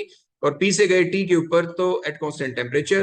तो एस से गए टी की तरफ तो डाउनवर्ड एरो है, देखो डाउनवर्ड एरो है तो नेगेटिव साइन, तो नेगेटिव साइन साथ लगा दिया। रिलेशन ठीक है, मैक्सवेल रिलेशन है, क्योंकि आपके जो वी का रिलेशन टी के साथ है, न्यूमरेटर का रिलेशन पी के साथ आपके नीचे है यहाँ पे जो कांस्टेंट फैक्टर के साथ, तो हमेशा मैक्सवेल। अगर ये टी से पी की तरफ एरो जाता, देखो मान लीजिए टी से पी की तरफ एरो जाता, लेकिन टी से पी की तरफ थोड़ी ना गया, DV by D T at constant pressure में डी से गए, वी से गए टी से, टी से गए पी की तरफ, इसमें एरो वी से पी की तरफ गया है।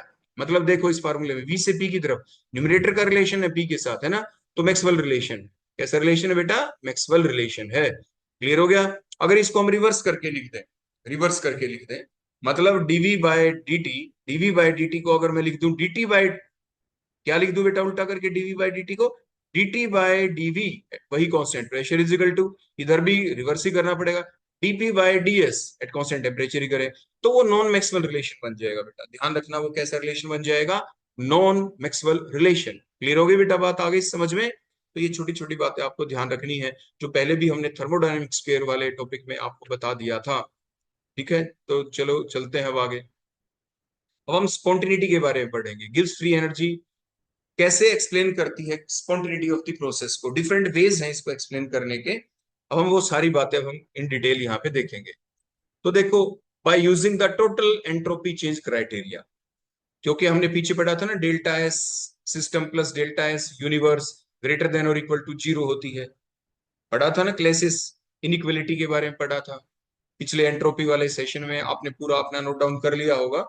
तो हम देखो हमने ये सीखा था कि डेल्टा एस यूनिवर्स किसके इक्वल होती है? Delta S system plus delta S surrounding इसके इक्वल होती है। इक्वेशन नंबर 1 हमने लिख दिया।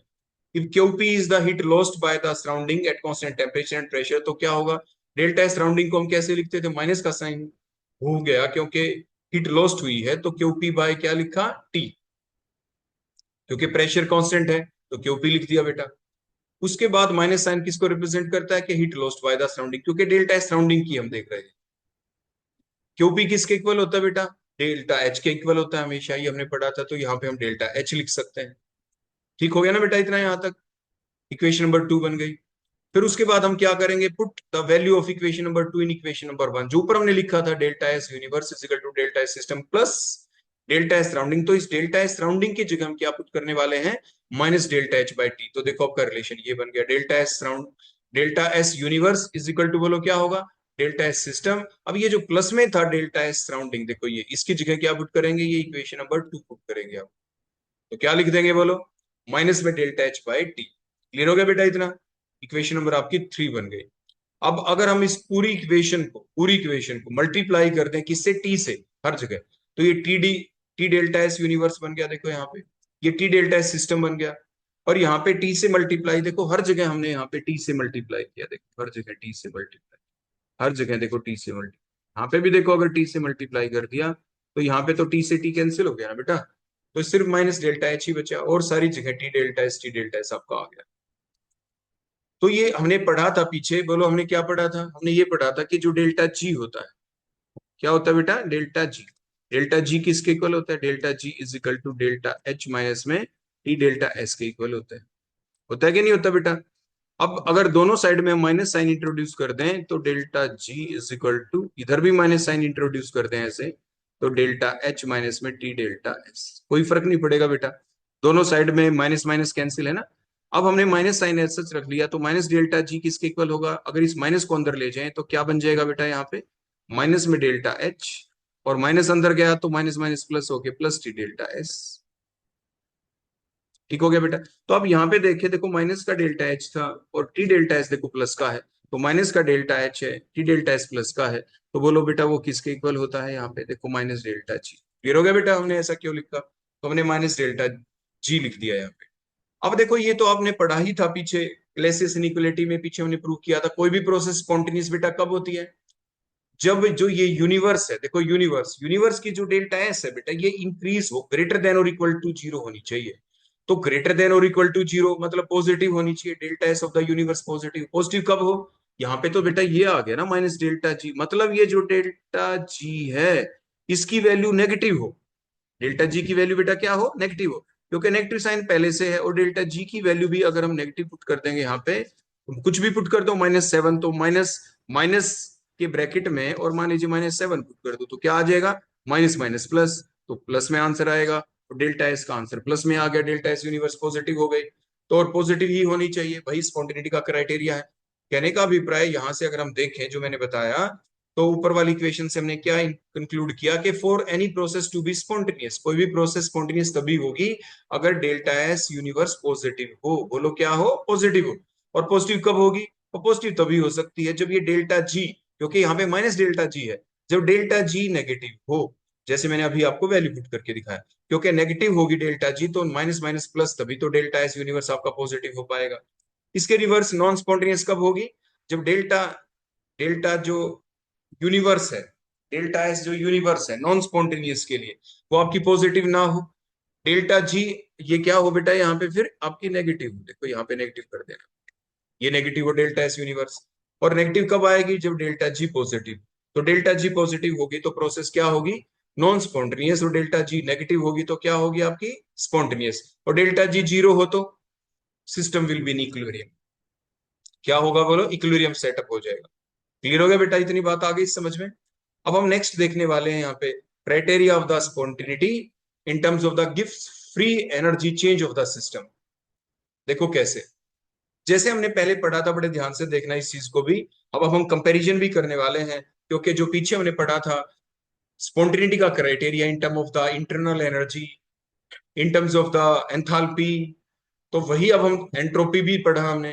अब हम जी की फॉर्म में भी देखेंगे, डेल्टा जी की फॉर्म में भी हम देखने वाले हैं। बेसिक चीज वही होगी, कोई प्रोसेस रिवर्सिबल हो या इरिवर्सिबल, जैसे अभी भी हमने बताया delta S system plus delta S surrounding, जिसे आप क्या कहते हैं, डेल्टा एस यूनिवर्स कहते हैं, that must be greater than और इक्वल टू जीरो, ऐसा होना ही चाहिए। लेकिन ये जो क्राइटेरिया है इसके अंदर हमें नॉलेज चाहिए दोनों की, जैसे मैंने पहले भी बताया था एंट्रोपी वाले टॉपिक को पढ़ाते वक्त, डेल्टा एस सिस्टम और डेल्टा एस सराउंडिंग दोनों की नॉलेज चाहिए, विच इज नॉट कन्वीनियंट। जो डिफिकल्ट है डेल्टा एस सराउंडिंग को हर वक्त, हर टाइम, हर कंडीशन के अंदर अचीव करना, तो हम इसको ऐसा लिख सकते हैं, delta S system is equal to, ये जो डेल्टा एस सराउंडिंग दूसरी साइड में गया तो माइनस डेल्टा एस सराउंडिंग हो गया। और डेल्टा एस सराउंडिंग का फार्मूला देखो हम जानते ही हैं, बोलो क्या फार्मूला होता है डेल्टा एस सराउंडिंग का, देखो ये हम यहाँ पे लिख देते हैं, बोलो क्या होता है, delta S surrounding is equal to minus Q irreversible divided by T.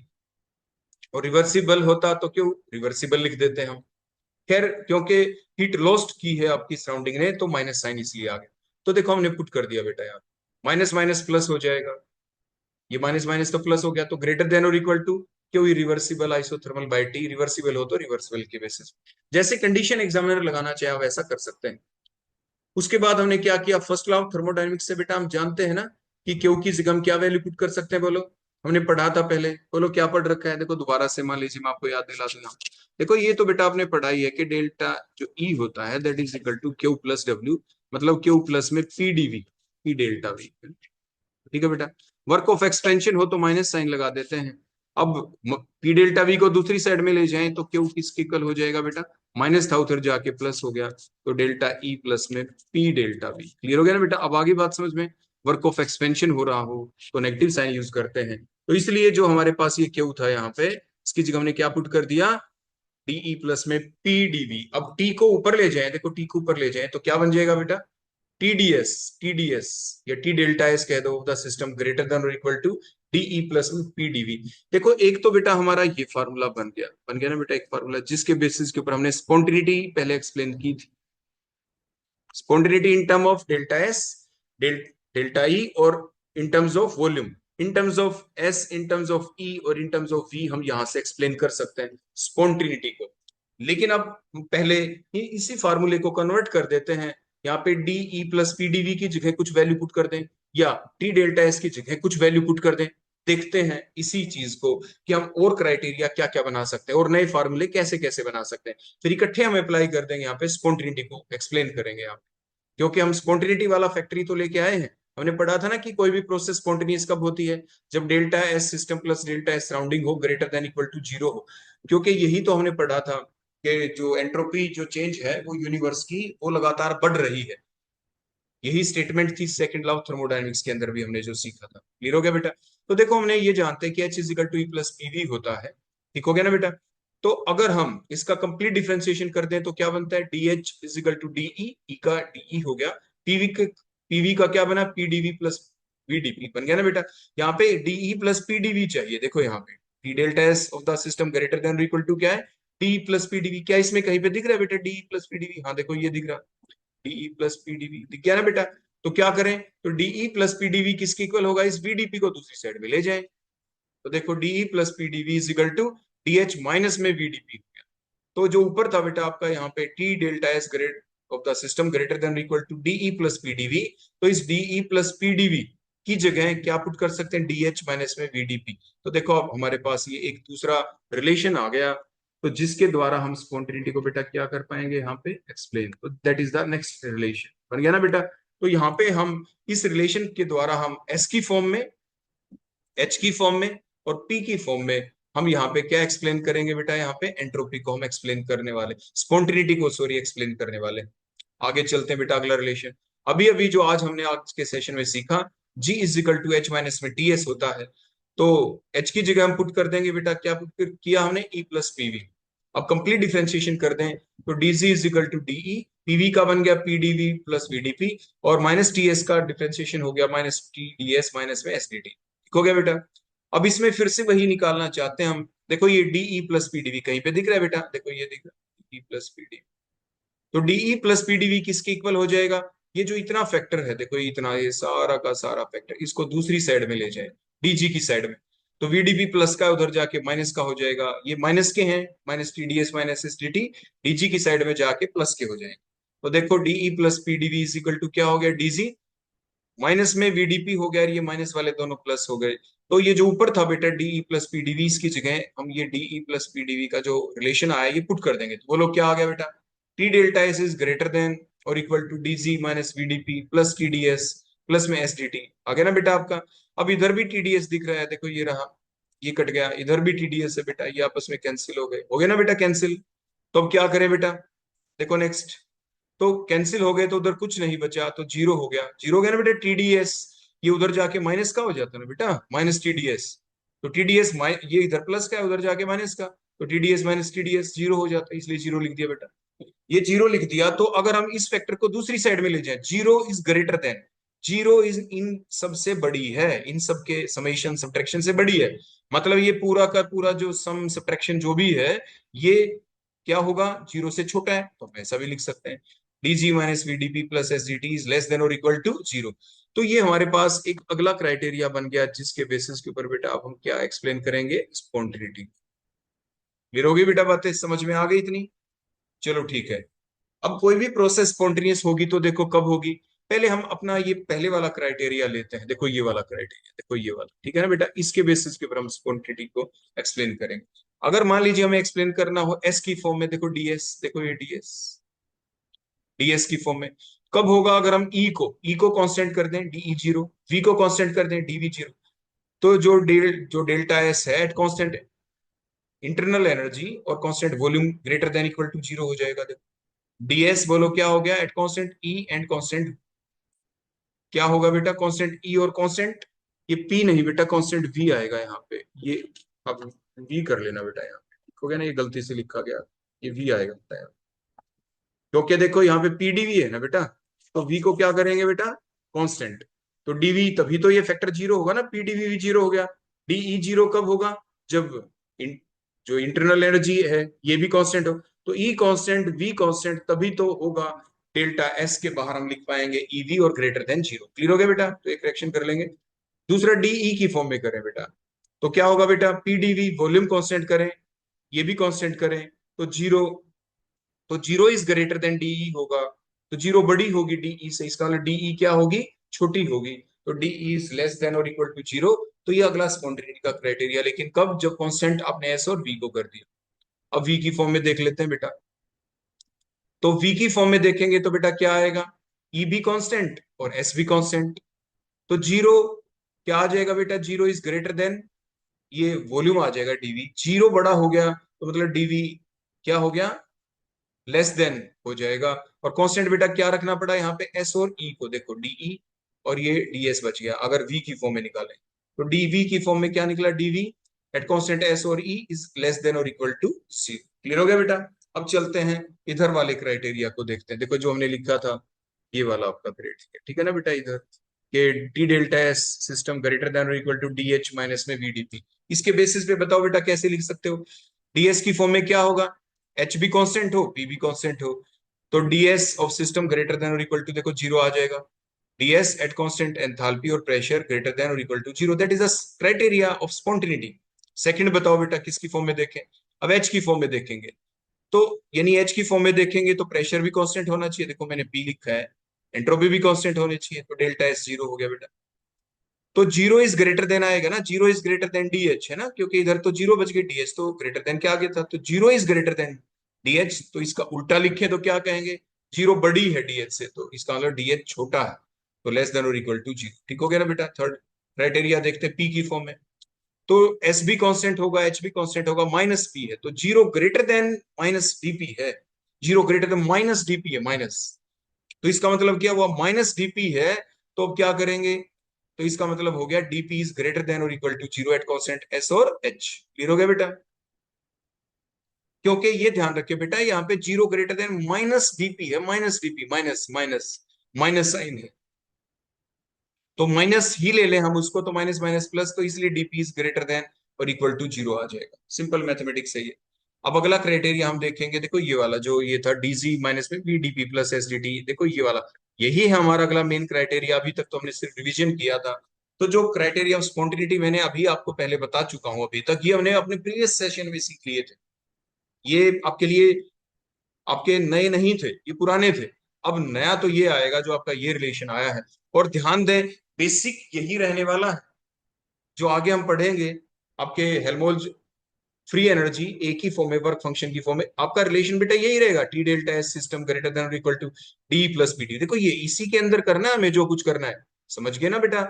इसी के अंदर से वैल्यू पुट करके, देखो ये दो फार्मूले बने थे, ऐसे इसी के अंदर वैल्यू पुट करके एक वहां पे भी हम कंपैरिजन आपको करके जरूर दिखाएंगे। ठीक हो गया बेटा। तो अब देखो इसमें अगर हम डीजी की फॉर्म में करें तो क्या करें, देखो डीजी की फॉर्म में करेंगे तो पी भी कांस्टेंट टी भी कांस्टेंट और लेस देन और इक्वल टू जीरो आ गया, तो DG at constant pressure temperature less than और इक्वल टू जीरो। स्पॉन्टिनिटी का क्राइटेरिया आगे यही सीखा था कि जो डेल्टा जी होता है नेगेटिव होना चाहिए, तो गया ना बेटा, less than equal to zero. Equal to होगा तो स्पॉन्टिनियस बन जाएगी, ये ध्यान रखना। इक्वल टू का साइन अगर आ जाए तो प्रोसेस क्या होगी, इन इक्विलिब्रियम, ये ध्यान रखना बेटा कहीं पे भी जो हम बात बता रहे हैं ना, इक्वल टू का साइन फॉर द किसके लिए है, इक्विलिब्रियम। और ये जो लेस देन का साइन है, ग्रेटर देन का साइन, ये रिप्रेजेंट करता है किस चीज को, बोलो स्पॉन्टिनिटी को। ये हर जगह ध्यान रखना बेटा, प्रीवियस सेशन में भी रखना। बाई चांस मेरे से ऐसे बोला गया कि डीजी लेस देन और इक्वल टू जीरो स्पॉन्टिनियस है, बेटा ध्यान रखना लेस देन जीरो है तो स्पॉन्टिनियस है, और इक्वल टू का साइन अगर आ गया यहाँ पे तो वो लोग किस चीज के लिए है, इक्विलिब्रियम के लिए, ध्यान रखना। प्रीवियस सेशन में भी इसमें भी देखो डीजी की फॉर्म में देख लिया, अब डीपी की फॉर्म में देखते हैं बेटा, यहाँ पे डीपी की फॉर्म, तो टीबी कांस्टेंट रखना पड़ेगा जीबी, तो minus DP less than equal to zero. तो उससे पहले देखो डीटी का लिख लेते हैं, देखो मैंने डीटी का लिख दिया, तो डीटी का करेंगे डीटी की फॉर्म में, तो पीबी कांस्टेंट जीबी कांस्टेंट लिखा है बेटा, हाँ जीबी कांस्टेंट बिल्कुल ठीक है, less than equal to zero, बिल्कुल ठीक हो गया बेटा। अब डीपी देखो minus DP is less than और इक्वल टू जीरो है, तो डीपी क्या हो जाएगा, ग्रेटर देन और इक्वल टू जीरो हो जाएगा। तो ये स्पॉन्टिनिटी के क्राइटेरिया थे, लेकिन फिर से ध्यान रखें इक्वल टू का साइन रिप्रेजेंट करता है इक्विलिब्रियम को, ये ध्यान रखना बेटा। ठीक हो गया। अब आगे चलते हैं, वो टॉपिक जो आप कभी प्लस वन प्लस टू में भी आपने सीखा था, स्पॉन्टेनिटी का criteria under different different condition apply करते हैं तो क्या होगा। तो देखो क्या था, आपने पढ़ा कि delta G is equal to delta H minus में टी डेल्टा एस, ऐसा होता है। हाँ एक चीज और मैं देखो आपको बेटा बताना चाहता था, जो ये स्पॉन्टेनिटी के क्राइटेरिया हमने जितने सारे लिख दिए, अब ये मान लो डायरेक्ट याद करना पड़ जाए तो कैसे याद करें बेटा, फिर कैसे याद करें बताओ, बताओ शाबाश। उसके लिए बेटा थर्मोडायनेमिक स्क्वायर है, मैंने आपको फिर बता रहा हूं।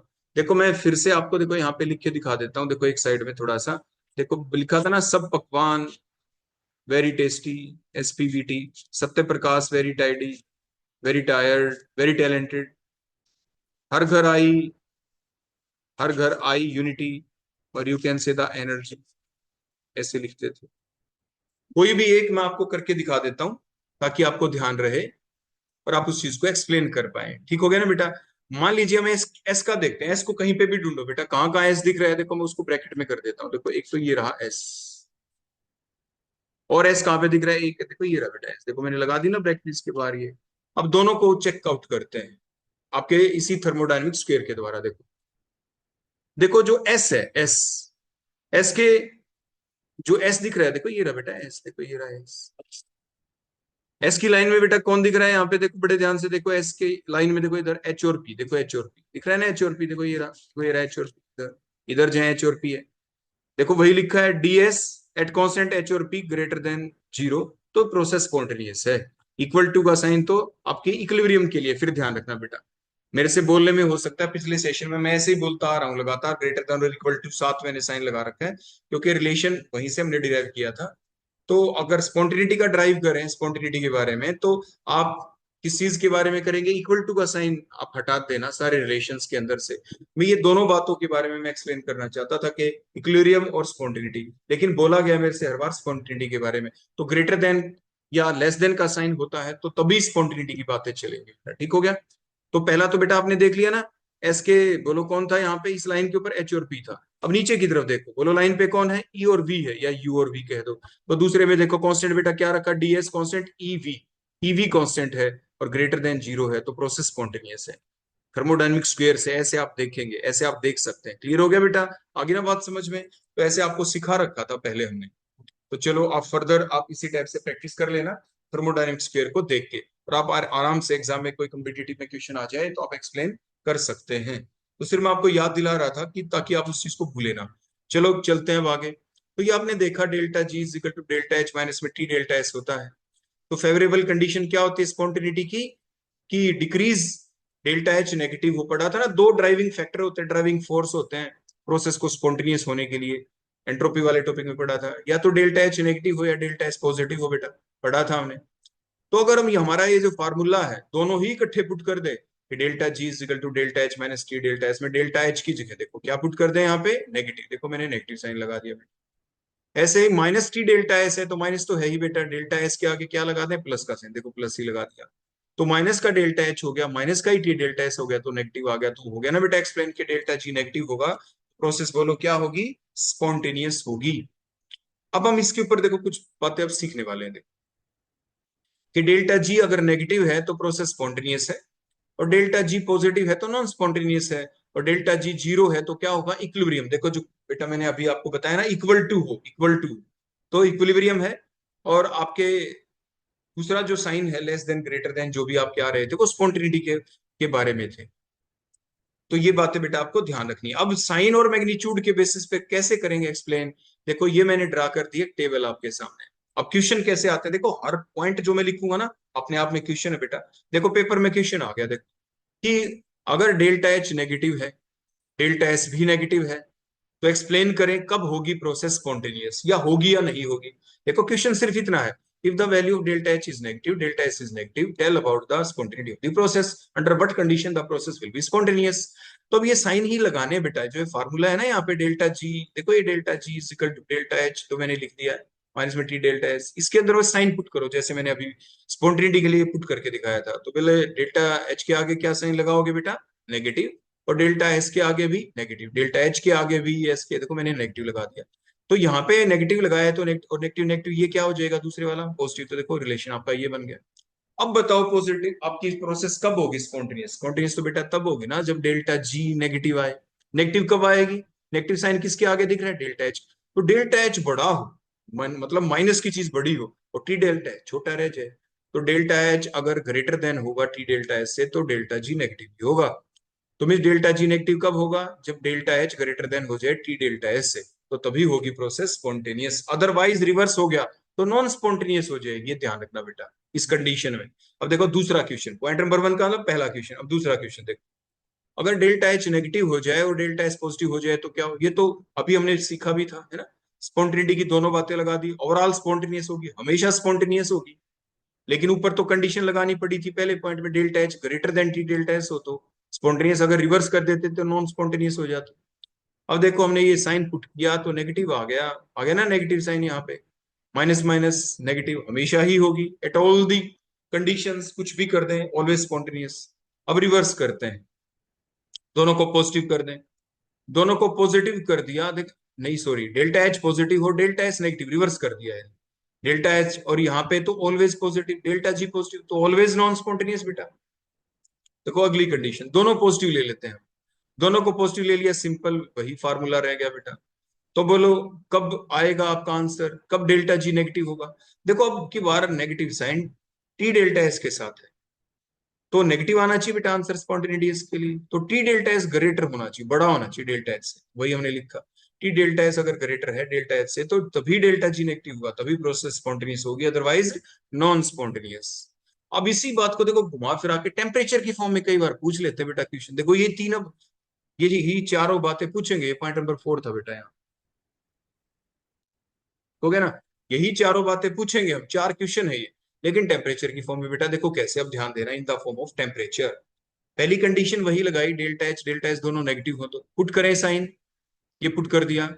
अब बताओ कब होगी प्रोसेस स्पॉन्टेनियस, जब तभी होगी जब डेल्टा एच बड़ा हो टी डेल्टा एच से, तो टी डेल्टा एच छोटा रखना है ना बेटा। छोटा कब होगा, जब टी भी छोटा हो, है ना। टी और डेल्टा एस की प्रोडक्ट छोटी होनी चाहिए, तो टी छोटा हो मतलब लो टेम्परेचर हो, तो लो टेम्परेचर के ऊपर हीट डेल्टा एच छोटा होगा। तो वही बातें, अब हमारा अगला क्वेश्चन है जो हमने हेडिंग देखो ऊपर बना रखी है, ये लिख रखा effect of the temperature. Effect of the बोलो क्या, टेम्परेचर, ये एग्जाम में पूछा जाता है कि under what condition of the temperature the process will be spontaneous if delta H is negative, delta S is negative. ये पहला क्वेश्चन बन गया बेटा, ऐसे ही और क्वेश्चन भी बनेंगे। तो अभी मैंने बताया लो टेम्परेचर क्या होगा बेटा, delta H greater than T delta S होगा, मतलब टी डेल्टा एच छोटा हो जाएगा और डेल्टा जी नेगेटिव ही होगा, और प्रोसेस क्या होगी, स्पॉन्टेनियस, ऐसा हमें लिखना है। अब देखो दूसरी कंडीशन लगाते हैं, डेल्टा एच और डेल्टा एस दोनों, डेल्टा एच नेगेटिव हो डेल्टा एस पॉजिटिव हो, फिर पुट करो बेटा वैल्यू, नेगेटिव आ गया। अब नेगेटिव ही आया बेटा हमेशा ही, तो कोई भी टेम्परेचर कर दो, eight all the temperature process will be spontaneous, क्योंकि टी के पुट करने से कोई फर्क ही नहीं पड़ता, क्योंकि आंसर नेगेटिव ही आना है, क्योंकि माइनस सी डेल्टा एच आ गया और minus C T delta S हो गया। क्लियर हो गया बेटा, एट ऑल दी टेम्परेचर। अगर दोनों पॉजिटिव कर दें तो, सॉरी, डेल्टा एच पॉजिटिव कर दें डेल्टा एस नेगेटिव कर दें, तो देखो पॉजिटिव रह गया हमेशा, कुछ भी टी पुट कर दो पॉजिटिव ही रहना है, मतलब डेल्टा जी पॉजिटिव तो हमेशा ही non spontaneous at all the temperature. अब next last question, delta H positive करते हैं और डेल्टा एस भी पॉजिटिव कर दें तो क्या होगा। अब देखो ये कर दिया बेटा, अब हमें टी डेल्टा एस बड़ा करना है, माइनस का फैक्टर बड़ा करना है, कब होगा, जब टी को बहुत बड़ा कर दे, टी बहुत बड़ा का मतलब हाई टेम्परेचर कर दे, तभी तो टी डेल्टा एस बड़ा होगा ना बेटा, तब ये माइनस वाला फैक्टर बड़ा हो जाएगा। तो देखो अब हमें हाई टेम्परेचर करना पड़ेगा, तो at high temperature T delta S greater than delta H होगा, डेल्टा जी फिर नेगेटिव बनी रहेगी और प्रोसेस क्या होगी, स्पॉन्टेनियस। तो इस तरीके से हम एक्सप्लेन कर देते हैं, ठीक हो गया बेटा। अब हम देखते हैं इसका रिलेशन स्टैंडर्ड फॉर्म के अंदर। तो स्टैंडर्ड फॉर्म के अंदर हम कैसे लिखते हैं, स्टैंडर्ड गिव्स फ्री एनर्जी चेंज को, the free energy change which takes place under the standard condition, मतलब टेम्परेचर कितना हो 298 kelvin 25 degree celsius, pressure 1 atm, तो उसे हम स्टैंडर्ड स्टेट कहते हैं। उसके दौरान अगर रिएक्टेंट प्रोडक्ट में बदलते हैं अंडर द स्टैंडर्ड स्टेट, और उस वक्त फ्री एनर्जी में कितना आता है चेंज, कहते हैं उसे स्टैंडर्ड फ्री एनर्जी चेंज है। तो नोट का साइन लगा दें तो वो स्टैंडर्ड स्टेट को रिप्रेजेंट करता है, तो delta G naught is equal to delta G naught P minus delta G naught R, simple numerical आ जाता है इसके ऊपर, के गिव्स फ्री एनर्जी, प्रोडक्ट और रिएक्टेंट दोनों की दे देते हैं, सिंपल सब्ट्रैक्ट करते हैं, आंसर आपका आ जाता है। तो डेल्टा जी नोट तो क्या है, overall free energy change of the reaction, और पी लिख दें तो प्रोडक्ट के बारे में आ जाएगा, free energy change, standard free energy change of the product. R लिख दिया तो standard free energy change of the reactant, जो आपने ये सबस्क्रिप्ट की फॉर्म में पी और आर लिखा बेटा। अब हम रिलेशन देखेंगे की के साथ क्या रिलेशन है, केमिकल इक्विलिब्रियम वाली यूनिट में जब हम पढ़ते हैं तो पढ़ा था ना बेटा हमने ये रिलेशन, कि delta G naught is equal to minus 2.303 R T log के क्या है, इक्विलिब्रियम कांस्टेंट है, वो क्या होता है, प्रोडक्ट की molar concentration divided by reactant की मोलर कंसंट्रेशन। तो वहां से के निकल सकता है, वहां से हम क्या निकाल सकते हैं बेटा, के आ सकता है, तो के आ जाए तो डेल्टा जी निकाल सकते हैं, या डेल्टा जी दे रखा हो तो के निकाल सकते हैं। तो वाइस वर्सा इसके ऊपर न्यूमेरिकल अक्सर एग्जाम में दिया जाता है। तो आर गैस कांस्टेंट है, यहाँ पे टी टेम्परेचर था। क्लियर हो गया बेटा, इतनी बात आ गई समझ में। तो आपस में कभी एग्जाम में डेल्टा जी निकलवा लेंगे, it is use to calculate the either the delta G from the equilibrium constant and the vice versa. ये न्यूमेरिकल अक्सर एग्जाम में, कॉम्पिटिटिव एग्जाम में दिए जाते हैं और थ्योरेटिकल भी पूछे जाते हैं। अब इसका अगला रिलेशन देखेंगे डेल्टा जी का इलेक्ट्रिक वर्क के साथ। तो हमने क्या देखा था, तो जो माइनस डेल्टा जी होता है वो डब्ल्यू इलेक्ट्रिकल के बराबर होता है। इसके ऊपर एक पिछले सेशन में देखना क्वेश्चन भी आया हुआ था, हमने बताया था वहां पे। तो ये किसके इक्वल होता है, W electrical minus N F E के इक्वल होता है। N number of mole of electron gain और लॉस्ट, एफ फेराडे कांस्टेंट जो एफ की वैल्यू 96,500 होती है नियर अबाउट, और ई आपका ईएमएफ ऑफ दिस सेल होती है, जिसे आप लिखते थे ना, E naught cell is equal to E naught cathode minus E naught anode, electrochemistry में आपने पढ़ा था। तो minus delta G is equal to minus N F E. तो आपने क्या देखा, डेल्टा जी के दोनों रिलेशन है, इंटरमिंगल्ड करके भी एग्जाम में क्वेश्चन पूछे जा सकते हैं। क्लियर हो गया ना बेटा। यहां से देखो एक क्राइटेरिया और भी बनता है, प्रोसेस स्पॉन्टेनियस होगी या नहीं। देखो इलेक्ट्रोकेमिस्ट्री में पढ़ा, देखो डेल्टा जी अगर नेगेटिव हो, माइनस डेल्टा जी लिख रखा है बेटा, अगर डेल्टा जी नेगेटिव होगा तभी प्रोसेस स्पॉन्टेनियस होगी। और डेल्टा जी नेगेटिव कब आएगा, देखो एन है, एफ है, ई है, ई नोट सेल बोलो क्या हो, पॉजिटिव रहे, क्योंकि ई अगर पॉजिटिव रहेगी, ई नोट सेल पॉजिटिव रहेगी तभी तो डेल्टा जी नेगेटिव रहेगा और प्रोसेस स्पॉन्टेनियस होगी। तो ये इलेक्ट्रोकेमिस्ट्री में हमारे काम आने वाली चीज है। वहां पे पूछा जाता है क्वेश्चन, कोई रिएक्शन लिख दी, zinc plus H2SO4 ZnSO4 plus H2 बन गया, बताओ ये प्रोसेस स्पॉन्टेनियस है या नहीं। तो ई नोट की वैल्यू निकाल लेते हैं, E naught cell is equal to E naught cathode minus E naught anode लगा के, और देख लेते हैं कि नेगेटिव आया पॉजिटिव। अगर आ गया पॉजिटिव तो देखो, अगर ई आ गया पॉजिटिव तो डेल्टा जी नेगेटिव, प्रोसेस स्पॉन्टेनियस है। अगर ई आ गया नेगेटिव, नेगेटिव आ गया तो नेगेटिव का मतलब ई नेगेटिव यहाँ पे आ जाए, तो नेगेटिव से नेगेटिव कट गया, डेल्टा जी पॉजिटिव, तो प्रोसेस नॉन स्पॉन्टेनियस है बेटा। आगे ना बात समझ में। तो ये काफी इंपॉर्टेंट रिलेशन है, न्यूमेरिकल आने होते हैं, स्पॉन्टेनिटी ऑफ द प्रोसेस को हम ऐसे एक्सप्लेन करते हैं। तो स्टैंडर्ड स्टेट में इसको कैसे लिख देंगे, minus delta G naught is equal to N F E naught cell. और ई नोट सेल को हम मैंने आपको बता ही दिया क्या होता है। तो एन क्या है यहाँ पे, number of mole of electron gain और लॉस्ट। बेटा नंबर ऑफ इलेक्ट्रॉन ध्यान मत रखना, मैं फिर से आपको बता रहा हूँ कि नंबर ऑफ मोल्स होते हैं बेटा, हमेशा ही मोल्स की फॉर्म में पढ़ते हैं। तो हमसे कभी गलती हो जाए ऐसे बोलने में लिखने में, तो आप उसको हमेशा ठीक समझे, बोलने में बोल देते हैं नंबर ऑफ इलेक्ट्रॉन, यानी वास्तविकता में किसी रिएक्शन को पढ़ते हैं तो मोल्स की फॉर्म में ही। जो रिएक्शन को बैलेंस करते हैं ना बेटा, उससे पहले जो कोफिशिएंट हम लिखते हैं, 1 लिख दिया, 1/2 लिख दिया, देखो रिएक्टेंट से पहले या प्रोडक्ट से पहले, these coefficient in terms of mole, mole की फॉर्म में हम पढ़ते हैं बेटा। तो इसलिए नंबर ऑफ इलेक्ट्रॉन गेन और लॉस्ट होंगे वो भी मोल की फॉर्म में ही होंगे। क्लियर बेटा। ई क्या है, EMF of this cell, electromotive force से आप कह देते हैं। एफ फेराडे कांस्टेंट 96,500 कुलुम पर मोल। देखो हाँ, एक चीज और मैं आपको बता दूं, जो पिछले सेशन में भी इलेक्ट्रोकेमिस्ट्री में आपको बताया था, कोई आपसे पूछे what is the unit of Faraday, आप कुलुम मत लिखा ना बेटा, ये 96,500 कुलुम, कुलुम पर मोल। जो ये वैल्यू आती है ना बेटा 96,500 कुलुम, ये 1 मोल ऑफ इलेक्ट्रॉन के लिए आती है। The charge carried by 1 mole of the electron is called 1 Faraday. 1 Faraday क्या होता है, एक मोल, एक इलेक्ट्रॉन के ऊपर तो बेटा कितना चार्ज होता है, एक इलेक्ट्रॉन पे तो 1.6 इंटू 10⁻⁻19 कुलूम एक इलेक्ट्रॉन पे होता है बेटा। और 1 मोल का मतलब एवोगैड्रोस नंबर से मल्टीप्लाई कर दो, 1.6 इंटू 10⁻19 को अगर मल्टीप्लाई कर दें किससे, 6.023 इंटू 10⁻23 से, 1 मोल हो गया। तो वो चार्ज कितना आया, वही होता है 96,500। तो ये 96,500 कुलूम चार्ज एक मोल इलेक्ट्रॉन के ऊपर हुआ ना बेटा चार्ज, एक इलेक्ट्रॉन के ऊपर तो नहीं हुआ, एक इलेक्ट्रॉन के ऊपर तो 1.6 इंटू 10⁻⁻19 होता है। ठीक हो गया ना बेटा। तो ये ध्यान रखना। तो जो यूनिट होती है फेराडे की वो क्या होती है बेटा, कुलूम पर मोल पे टिक करना, जैसे मैंने आपको एंट्रोपी चेंज में बताया था ना बेटा, Q/T को, Q/T, देखो आप भूला मत करें बेटा इन चीजों को। जैसे मैंने एंट्रोपी चेंज में आपको बताया था बेटा कि delta S is equal to Q/T, Q की बेटा यहाँ Q/T, सॉरी बेटा Q/T, तो क्यू की तो जूल लिख दी, और केल्विन मान लो नीचे टेम्परेचर की कर दी, जूल पर केल्विन पे टिक मत कराना बेटा। बताया था ना कि 1 मोल ऑफ गैस लिए, 1 मोल ऑफ सब्सटेंस लिया है, उसमें कितनी एंट्रोपी चेंज आई है, तो पर मोल होता है। तो इसलिए यूनिट जब हम एंट्रोपी चेंज की देखते थे तो मैंने बताया था जूल पर केल्विन पर मोल लेते हैं 1 मोल सब्सटेंस के लिए। सिमिलरली यहाँ पे बेटा फेराडे के ऊपर है 96,000 कुलुम, चार्ज मत लिख देना, बस सिर्फ कुलुम यूनिट है, कुलुम पर मोल है। जैसे यहाँ पे जूल पर केल्विन पर मोल थी आपकी एंट्रोपी चेंज की, यहाँ पे भी कुलुम पर मोल है बेटा, दोनों में। आगे ना देखो, अगर आप ऐसे सोच पा रहे हैं कि क्या कहीं ऐसा हमने कहीं और सुना था जहां पे ऐसे ही पर मोल का ध्यान रखना पड़ा, अगर आप ऐसा सोच पाए जैसे मैंने आपको बता दिया, इट मीन्स आपकी पढ़ाई ठीक चल रही है। चलो अब हम छोटे मोटे न्यूमेरिकल ले लेते हैं कुछ। मान लो ये एक रिएक्शन हमने आपके सामने लिख दी, बैलेंस रिएक्शन है, के की वैल्यू दे दी, के इज इक्वल टू देखो 4 हमने यहाँ पे दे रखी है, और कह दिया tell about the spontaneity of the process, ये बताएं प्रोसेस स्पॉन्टेनियस है या नहीं। कैसे पता लगाएं बेटा, बताओ शबाज, स्टैंडर्ड कंडीशन है, हम जानते हैं delta G naught is equal to 2.303 RT log के है, के की वैल्यू बेटा क्या दे दी 4, 2.303 है। आर की वैल्यू 8.314 लिख दी। कंडीशन स्टैंडर्ड है, देखो नोट लिख रखा था delta G note 298 kelvin, temperature put कर दिया टी की जगह। कैलकुलेशन की, ये आपका आंसर आ गया, देखो ये आपका आंसर आ गया।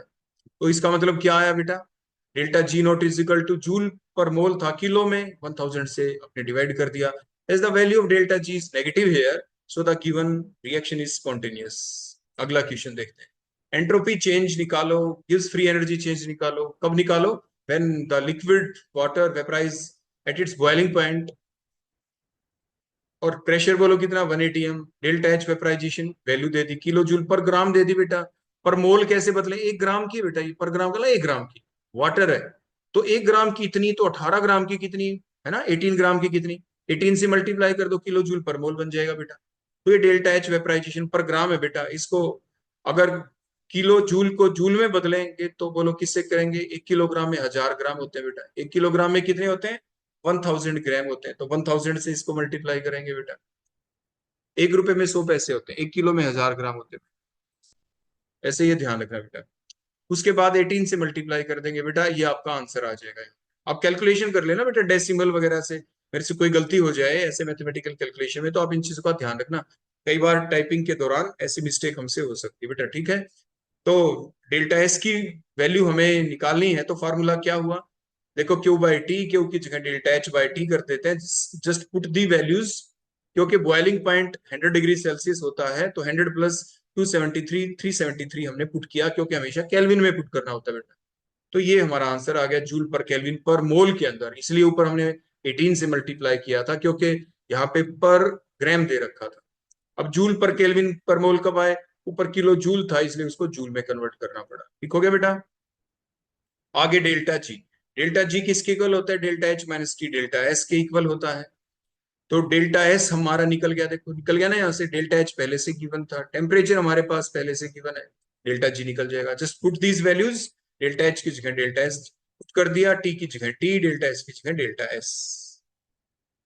आफ्टर द कैलकुलेशन बोलो आंसर कितना आ गया, 0 आ गया। तो प्रोसेस क्या है, इक्विलिब्रियम में। अगले क्वेश्चन की तरफ चलते हैं। कैलकुलेट द टेम्परेचर एट विच ये पर्टिकुलर रिएक्शन चल जाए, रिएक्शन पहले से बैलेंस करके लिख दी हमने। प्रेशर 1 atm दे रखा है, और the value of delta H and delta S for the reaction R, ये दोनों वैल्यू भी दे दी। किलो जूल, देखो 1 किलो जूल में 1 जूल पर केल्विन में है, यूनिट सेम होनी चाहिए। जब भी आप दो चीजों को ऐड करते हो तो या तो दोनों जूल में ही हो या दोनों किलो जूल में हो, ये चीज हमें ध्यान रखनी जरूरी है बेटा।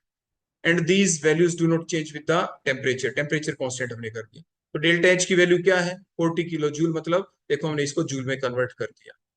किलो जूल 1 किलो में, आपके देखो बेटा ये कन्वर्जन जरूर आपके अच्छे से कर देना, हमसे ये बार बार मान लीजिए गलती हो जाए, जीरो लगानी हम भूल जाते हैं। किलो जूल में किलो, 1 किलोग्राम में 1000 ग्राम होते हैं, तो बेटा एक जीरो और लगा देना यहाँ पे।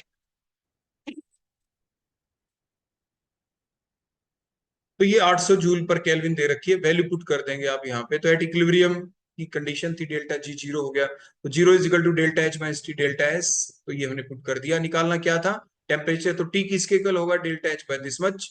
और देखो हमने ये 40,000 पुट कर दिया, देखो ऊपर एक जीरो हम लगानी भूल गए थे ना, तो अब ये यहाँ पे मैंने करेक्ट करके लिख दिया है, डिवाइड बाय 80। तो आंसर बोलो क्या आ गया, 500 kelvin is the answer. So that is all about our today session about the free energy के बारे में जो हमने पढ़ा। कुछ न्यूमेरिकल्स भी हमने देखे, तो इसी टाइप से और भी numerical question, reasoning type question आपके एग्जाम में पूछे जा सकते हैं। तो that's all about from my side. So thanks for carefully listening, आपने बहुत अच्छे से सुना, और कीपिंग पेशेंस, कितना लंबा आपने सुना, तो आपका बहुत बहुत धन्यवाद। तो लेकिन आपने बहुत ही अच्छे से बेटा सुनना भी चाहिए, देखो आपके ही काम की बातें हैं। देखो हम जो टीचर, हम तो यानी हमें तो पता ही है बेटा उस चीज का, लेकिन फिर भी हम सीखते हैं डेली। आप हमारे पास देखो कितने सारे स्क्रीनशॉट भेजते हैं क्वेश्चन के, तो वो आप हमारी हेल्प करते हैं, उन्हीं को हम यूज कर लेते हैं, न्यूमेरिकल आपके लिए एक्सप्लेन कर देते हैं, आप क्वेश्चन दे देते हैं, उसको हम ऐड कर देते हैं। तो कुछ चीजें आप भी हमें सिखाते हैं कि ये क्वेश्चन ऐसा भी हो सकता है, हम तो सोचते ही हैं। तो मीन्स ये आपस की होती है, दोनों के इंटरेक्शन से ही ये काम पूरा हो सकता है। तो जब ये लेक्चर हमारा चलता है तो उसके दौरान आप लोगों का पूरा सहयोग रहता है, इसलिए आपको बहुत बहुत धन्यवाद। तो आप इसी टाइप से हमें यानी हमारा इस काम में सहयोग करते रहें, और हमारे दोनों की इंटरेक्शन से वो काम और भी अच्छे से हो जाएगा। तो थैंक यू। कोई डाउट हो तो आप मेरे से पूछ सकते हैं, कमेंट बॉक्स में लिख सकते हैं। ऑफलाइन क्लास में तो जैसे मैं आपको हमेशा कहता हूँ, वहां पे तो आप पूछते ही हैं हमेशा, तो वो आप पूछते रहें इसी टाइप से, ताकि हमारी इंटरेक्शन बेटर बने, आप अच्छे से सीख पाए, आपके अच्छे से एग्जाम हो, आपके अच्छे मार्क्स आए, आपको सफलता हासिल। ओके बेटा, all the best, thank you.